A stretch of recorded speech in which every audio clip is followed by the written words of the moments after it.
ओम शांति 7/4/2025 प्रातः मुरली। ओम शांति बाप दादा मधुबन। ओम शांति मीठे बाप दादा। मीठे बच्चे, हंजी मीठे बाबा, सबसे अच्छा दैवी गुण है शांत रहना, अधिक आवाज में न आना, मीठा बोलना। तुम बच्चे अभी टॉकी से मूवी से साइलेंस में जाते हो, इसलिए अधिक आवाज में न आओ। तो हमें ज़्यादा आवाज में नहीं आना है। प्रश्न है, किस मुख्य धारणा के आधार से सर्व दैवी गुण स्वतः आते जाएंगे? उत्तर मुख्य है पवित्रता की धारणा। देवताएं पवित्र है, इसलिए उनमें दैवी गुण है। इस दुनिया में कोई में भी दैवी गुण नहीं हो सकते। रावण राज्य में दैवी गुण कहाँ से आए? तुम रॉयल बच्चे अभी दैवी गुण धारण कर रहे हो। गीत है भोलेनाथ से निराला। ओम शांति।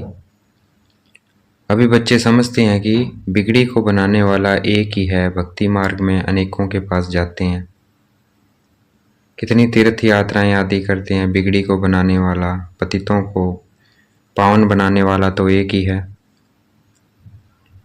सदगति दाता, गाइड, लिबरेटर भी वह एक है। अब गायन है, परंतु अनेक मनुष्य, अनेक धर्म, मठ, पंथ, शास्त्र होने के कारण अनेक रास्ते ढूंढते रहते हैं।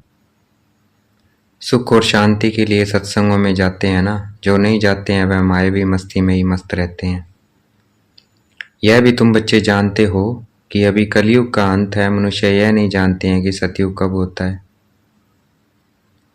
अभी क्या है यह तो कोई बच्चा भी समझ सकता है। नई दुनिया में सुख, पुरानी दुनिया में जरूर दुख होता है। इस पुरानी दुनिया में अनेक मनुष्य, अनेक धर्म है। तुम कोई को भी समझा सकते हो। यह है कलयुग। सतयुग पास्ट हो गया है। वहाँ एक ही आदि सनातन देवी देवता धर्म था और कोई धर्म नहीं था। बाबा ने बहुत बार समझाया है, फिर भी समझाते हैं। जो आए उनको नई दुनिया और पुरानी दुनिया का फर्क दिखाना चाहिए।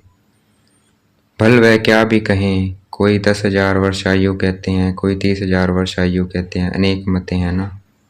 अब उन्हों के पास तो है ही शास्त्रों की मत। अनेक शास्त्र, अनेक मत, मनुष्य की मत है ना। शास्त्र भी लिखते तो मनुष्य है ना। देवताएं कोई शास्त्र नहीं लिखते हैं। सतयुग में देवी देवता धर्म होता है, उन्हों को मनुष्य भी नहीं कहा जा सकता है। तो जब कोई मित्र संबंधी आदि मिलते हैं तो उनको बैठ यह सुनाना चाहिए। विचार की बात है। नई दुनिया में कितने थोड़े मनुष्य होते हैं, पुरानी दुनिया में कितनी वृद्धि होती है। सतयुग में सिर्फ एक देवता धर्म था। मनुष्य भी थोड़े थे, दैवी गुण होते ही है देवताओं में। मनुष्य में नहीं होते हैं। तब तो मनुष्य जाकर देवताओं के आगे नमस्ते करते हैं ना। देवताओं की महिमा गाते हैं, जानते हैं वह स्वर्गवासी है, हम नरकवासी कलयुगवासी है। मनुष्य में दैवी गुण हो न सके। कोई कहे फलाने में बहुत अच्छे दैवी गुण है। बोलो नहीं, दैवी गुण होते हैं देवताओं में, क्योंकि वह पवित्र है। यहाँ पवित्र न होने के कारण कोई में दैवी गुण हो न सके, क्योंकि आसुरी रावण राज्य है ना। नए झाड़ में दैवी गुण वाले देवताएं रहते हैं। फिर झाड़ पुराना होता है। रावण राज्य में दैवी गुण वाले हो न सके। सतयुग में आदि सनातन देवी देवताओं का प्रवृत्ति मार्ग था। प्रवृत्ति मार्ग वालों की ही महिमा गाई हुई है। सतयुग में हम पवित्र देवी देवता थे। संन्यास मार्ग था नहीं। कितने पॉइंट्स मिलती है, परंतु सभी पॉइंट्स किसी के बुद्धि में रह न सके। पॉइंट्स भूल जाती है, इसलिए फेल होते हैं। दैवी गुण धारण नहीं करते हैं। एक ही दैवी गुण अच्छा है। जास्ती कोई से न बोलना, मीठा बोलना, बहुत थोड़ा बोलना चाहिए, क्योंकि तुम बच्चों को टॉकी से मूवी से साइलेंस में जाना है। तो टॉकी को बहुत कम करना चाहिए। जो बहुत थोड़े धीरे से बोलते हैं तो समझते हैं रॉयल घर का है, मुख से सदैव रतन निकले। सन्यासी अथवा कोई भी हो तो उनको नई और पुरानी दुनिया का कंट्रास्ट बताना चाहिए। सतयुग में दैवी गुण वाले देवताएं थे, वह प्रवृत्ति मार्ग था। तुम सन्यासियों का धर्म ही अलग है। फिर भी यह तो समझते हो ना, नई सृष्टि सतो प्रधान होती है, अभी तमो प्रधान है। आत्मा तमो प्रधान होती है तो शरीर भी तमो प्रधान मिलता है। अभी है ही पति दुनिया, सबको पतित कहेंगे, वह है पावन सतो प्रधान दुनिया। वही नई दुनिया सो अब पुरानी होती है। इस समय सभी मनुष्य आत्मा ही नास्तिक है, इसलिए ही हंगामे हैं। धनी को न जानने के कारण आपस में लड़ते झगड़ते रहते हैं। रचयिता और रचना को जानने वाले को आस्तिक कहा जाता है। संन्यास धर्म वाले तो नई दुनिया को जानते ही नहीं है, तो वहाँ आते ही नहीं है। बाप ने समझाया है। अभी सब आत्माएं तमो प्रधान बनी है, फिर सभी आत्माओं को सतो प्रधान कौन बनाए? वह तो बाप ही बना सकते हैं। सतो प्रधान दुनिया में थोड़े मनुष्य होते हैं, बाकी सब मुक्तिधाम में रहते हैं। ब्रह्म तत्व है जहाँ हम आत्माएं निवास करती है, उनको कहा जाता है ब्रह्मांड। आत्मा तो अविनाशी है। यह अविनाशी नाटक है जिसमें सभी आत्माओं का पाठ है। नाटक कब शुरू हुआ यह कभी कोई बता न सके। यह अनादि ड्रामा है ना। बाप को सिर्फ पुरानी दुनिया को नई दुनिया बनाने आना पड़ता है। ऐसे नहीं कि बाप नई सृष्टि रचते हैं। जब पतित होते हैं तब भी पुकारते हैं। सतयुग में कोई पुकारते नहीं है ही पावन दुनिया। रावण पतित बनाते हैं, परमपिता परमात्मा आकर पावन बनाते हैं। आधा आधा जरूर कहेंगे। ब्रह्मा का दिन और ब्रह्मा की रात आधा आधा आधा आधा है। ज्ञान से दिन होता है, वहाँ ज्ञान है नहीं। भक्ति मार्ग को अंधियारा मार्ग कहा जाता है। देवताएं पुनर्जन्म लेते लेते फिर अंधियारे में आते हैं। इसलिए सीढ़ी में दिखाया मनुष्य कैसे सतो रजो तमो में आते हैं। अभी सबकी जड़भूत अवस्था है। पाप आते हैं ट्रांसफर करने, अर्थात मनुष्य को देवता बनाने। जब देवता थे तो वह आसुरी गुण वाले मनुष्य नहीं थे। अभी इन आसुरी गुणों वालों को फिर दैवी गुण वाला कौन बनाए? अभी तो अनेक धर्म, अनेक मनुष्य हैं, लड़ते झगड़ते रहते हैं। सतयुग में एक धर्म में तो दुख की कोई बात नहीं है। शास्त्रों में तो बहुत अंत कथाएं हैं जो जन्म जन्मांतर पढ़ते आए हैं। बाप कहते हैं यह सब भक्ति मार्ग के शास्त्र हैं, उनसे मुझे प्राप्त कर नहीं सकते। मुझे तो स्वयं एक ही बार आकर सबकी सदगति करनी है। ऐसे वापिस कोई जा न सके। बहुत धैर्य से बैठ समझाना चाहिए, हंगामा भी न हो। उन लोगों को अपना अहंकार तो रहता है ना। साधु संतों के साथ फॉलोवर्स भी रहते हैं। झट कह देंगे इनको भी ब्रह्मा कुमारियों का जादू लगा है। सियाने मनुष्य तो होंगे, वह कहेंगे भैया विचार करने के योग्य बातें हैं। मेल प्रदर्शनी में अनेक प्रकार के आते हैं ना। प्रदर्शनी आदि में कोई भी आए तो उसे बड़े धैर्य से समझाना चाहिए। जैसे बाबा धीरज से समझा रहे हैं, बहुत जोर से बोलना नहीं चाहिए।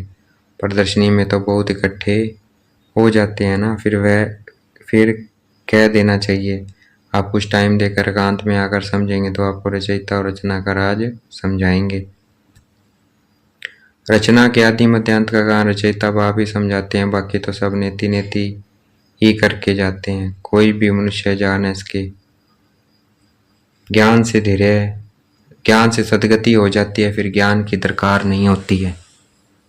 यह नॉलेज सिवाय बाप के कोई समझाने इसके समझाने वाला कोई बुजुर्ग होगा तो मनुष्य समझेंगे। यह भी अनुभवी है, जरूर सत्संग आदि किया होगा। कोई बच्चे समझाएंगे तो कहेंगे यह क्या जाने। तो ऐसे ऐसे को बुजुर्ग का असर पड़ सकता है। बाप एक ही बार आकर यह नॉलेज समझाते हैं, तमो प्रधान से सतो प्रधान बनाते हैं। माताएं बैठ उनको समझाएगी तो खुश होंगे। बोलो ज्ञान सागर बाप ने ज्ञान का कलश हम माताओं को दिया है, जो हम फिर औरों को देते हैं। बहुत नम्रता से बोलते रहना है। शिव ही ज्ञान का सागर है जो हमको ज्ञान सुनाते हैं। कहते हैं मैं तुम माताओं द्वारा मुक्ति जीवन मुक्ति के गेट्स खोलता हूँ और कोई खोल न सके। हमें भी परमात्मा द्वारा पढ़ रहे हैं, हमको कोई मनुष्य नहीं पढ़ाते हैं। ज्ञान का सागर एक ही परमपिता परमात्मा है। तुम सब भक्ति के सागर हो, भक्ति की हथौटी हो, न कि ज्ञान की। ज्ञान की हथौटी एक में ही, ज्ञान की हथौटी एक मैं ही हूँ। महिमा भी एक ही करते हैं। वही ऊंचते ऊंच है, हम उनको ही मानते हैं। वह हमको ब्रह्मा तन से पढ़ाते हैं, इसलिए ब्रह्मा कुमार कुमारियाँ गाए हुए हैं। ऐसे बहुत मीठे रूप में बैठ समझाओ। बल कितना भी पड़ा हुआ हो, ढेर प्रश्न करते हैं। पहले पहले तो बाप पर ही निश्चय कराना है। पहले तुम यह समझो रचता बाप है वा नहीं। सभी का रचयिता एक ही शिव बाबा है, वही ज्ञान का सागर है। बाप टीचर सतगुरु है। पहले तो यह निश्चय बुद्धि हो कि रचता बाप ही रचना के आदि मध्य अंत का ज्ञान देते हैं, वही हमको समझाते हैं, वह तो जरूर राइट ही समझाएंगे। फिर कोई प्रश्न उठ न सके, बाप आते ही यह संगम पर सिर्फ कहते हैं मुझे याद करो तो पाप भस्म हो जाएं। हमारा काम ही है पतितों को पावन बनाने का। अभी तमो प्रधान दुनिया है, पतित पावन बाप बगैर कोई को जीवन मुक्ति मिल न सके। सभी गंगा स्नान करने जाते हैं तो पतित ठहरे ना। मैं तो कहता नहीं हूँ कि गंगा स्नान करो, मैं तो कहता हूँ मामे कम याद करो। मैं तुम सभी आशिकों का माशिक हूँ, सभी एक माशिक को याद करते हैं। रचना का क्रिएटर एक ही बाप है, वह कहते हैं देही अभिमानी मन मुझे याद करो। तो इस योग अग्नि से विक्रम विनाश होंगे, यह योग बाप अभी ही सिखलाते हैं, जबकि पुरानी दुनिया बदल रही है, विनाश सामने खड़ा है। अभी हम देवता बन रहे हैं, बाप कितना सहज बताते हैं। बाप के सामने बल सुनते हैं परंतु एक रस हो नहीं सकते हैं, बुद्धि और तरफ भागती रहती है। भक्ति में भी ऐसा होता है, भक्ति में भी ऐसा होता है। सारा दिन तो वेस्ट जाता है, बाकी जो टाइम मुकर्रर करते हैं उसमें भी बुद्धि कहाँ कहाँ चली जाती है। सबका ऐसा हाल होता होगा, माया माया है ना। कोई कोई बच्चे बाप के सामने बैठे ध्यान में चले जाते हैं, यह भी टाइम वेस्ट हुआ ना, कमाई तो नहीं हुई। बाप तो कहते हैं याद में रहो जिससे विक्रम विनाश हो। ध्यान में जाने से बुद्धि में बाप की याद नहीं रहती है। इन सब बातों में बहुत घोटाला है, तुमको तो आंख बंद भी नहीं करनी है, याद में बैठना है ना। आंखें खोलने से डरना नहीं चाहिए, आंखें खुली हो, बुद्धि में माशूक की याद हो। आंखें बंद करके बैठना यह कायदा नहीं है। बाप कहते हैं याद में बैठो, ऐसे थोड़ी कहते हैं आंखें बंद करो। आंख बंद कर कांध ऐसे नीचे कर बैठेंगे तो बाबा कैसे देखेंगे। आंखें कभी बंद नहीं करनी चाहिए, आंखें बंद हो जाती है तो कुछ दाल में काला होगा। और कोई को याद करते होंगे, बाप तो कहते हैं और कोई मित्र संबंधी आदि को याद किया तो तुम सच्चे आशिक नहीं ठहरे। सच्चा आशिक बनेंगे तब भी ऊंच पद पाएंगे। मेहनत सारी याद में है, देह अभिमान में बाप को भूलते हैं, फिर धक्के खाते रहते हैं। और बहुत मीठा भी बनना चाहिए, वातावरण भी मीठा हो, कोई आवाज नहीं, कोई भी आए तो देखे बात कितनी मीठी करते हैं। बहुत साइलेंस होनी चाहिए, कुछ भी लड़ना झगड़ना नहीं है, नहीं तो जैसे बाप टीचर गुरु तीनों की निंदा कराते हैं वह फिर पद भी बहुत कम पाएंगे। बच्चों को अब समझ तो मिली है, बाप कहते हैं हम तुमको पढ़ाते हैं उच्च पद पाने, पढ़कर फिर औरों को पढ़ाना है, खुद भी समझ सकते हैं। हम तो कोई को सुनाते नहीं है तो क्या पद पाएंगे। प्रजा नहीं बनाएंगे तो क्या बनेंगे। योग नहीं ज्ञान नहीं तो फिर जरूर पड़े हुए के आगे भरी ढोनी पड़ेगी।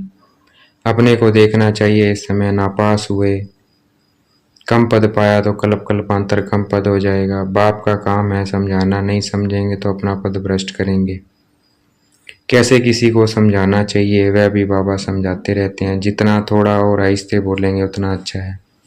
बाबा सर्विस करने वालों की महिमा भी करते हैं ना, बहुत अच्छी सर्विस करते हैं तो बाबा की दिल पर चढ़ते हैं, सर्विस से ही तो दिल पर चढ़ेंगे ना। याद की यात्रा भी जरूर चाहिए, तभी तमो प्रधान बनेंगे। सजा जास्ती खाएंगे तो पद कम हो जाएगा, पाप भस्म नहीं होते हैं तो सजा बहुत खानी पड़ती है, पद भी कम हो जाता है, उसको घाटा कहा जाता है। यह भी व्यापार है ना, घाटे में नहीं जाना चाहिए, दैवी गुण धारण करो, ऊंच बनना चाहिए। बाबा उन्नति के लिए किस्म किस्म की बातें सुनाते हैं। अब जो करेंगे सो पाएंगे, तुमको परिस्तानी बनना है, गुण भी अच्छे धारण करने हैं। अच्छा देखेंगे, बाप दादा याद प्यार दे रहे हैं। मीठे मीठे से गलते बच्चों प्रति माता पिता बाप दादा का याद प्यार। Good morning. रूहानी बाप की रूहानी बच्चों को नमस्ते। हमें भी याद प्यार देना है। हम रूहानी बच्चों की रूहानी बाप दादा को दिल व जान शिकवा प्रेम से बेहद का याद प्यार और नमस्ते। धारणा के लिए मुख्य सार, किसी से भी बहुत नम्रता और धीरे से बातचीत करनी है। बोलचाल बहुत मीठा हो, साइलेंस का वातावरण हो, कोई भी आवाज न हो, तब सर्विस की सफलता होगी। सच्चा सच्चा आशिक बने, एक माशूक को याद करना है। याद में कभी आंखें बंद कर कांध नीचे करके नहीं बैठना है, देह अभिमानी होकर रहना है। आज का वरदान है, देखेंगे बाप दादा ने मस्तक पे हाथ रखा हुआ वरदान दे रहे हैं। सर्व खजानों को सबके प्रति औरों के प्रति यूज करने वाले अखंड महादानी भव। सर्व खजानों को, ज्ञान गुण शक्तियाँ जो मिली हैं संकल्प समय, उनको सबके प्रति और औरों के प्रति यूज करने वाले अखंड महादानी भव। जैसे बाप का भंडारा सदा चलता रहता है, रोज देते हैं, ऐसे आपका भी अखंड लंगर चलता रहे, क्योंकि आपके पास ज्ञान का, शक्तियों का, खुशियों का भरपूर भंडार है। इसे साथ में रखने व यूज करने में कोई भी खतरा नहीं है। ये भंडारा खुला होगा तो चोर नहीं आएगा, बंद रखेंगे तो चोर आ जाएगा। इसलिए रोज अपने मिले हुए खजानों को देखो और सबके प्रति और औरों के प्रति यूज करो, तो अखंड महादानी बन जाएंगे। स्लोगन: सुने हुए को मनन करो, मनन करने से ही शक्तिशाली बनेंगे। अव्यक्त इशारे: कंबाइंड रूप की स्मृति सदा विजयी बनो। सेवा और स्थिति, बाप और आप, यह कंबाइंड स्थिति, कंबाइंड सेवा करो तो सदा फरिश्ते स्वरूप का अनुभव करेंगे। सदा बाप के साथ भी हैं और साथी भी हैं, यह डबल अनुभव हो। सबकी लगन में सदा साथ का अनुभव करो और सेवा में सदा साथी का अनुभव करो। अच्छा, ओम शांति। शुक्रिया मेरे बाबा, शुक्रिया।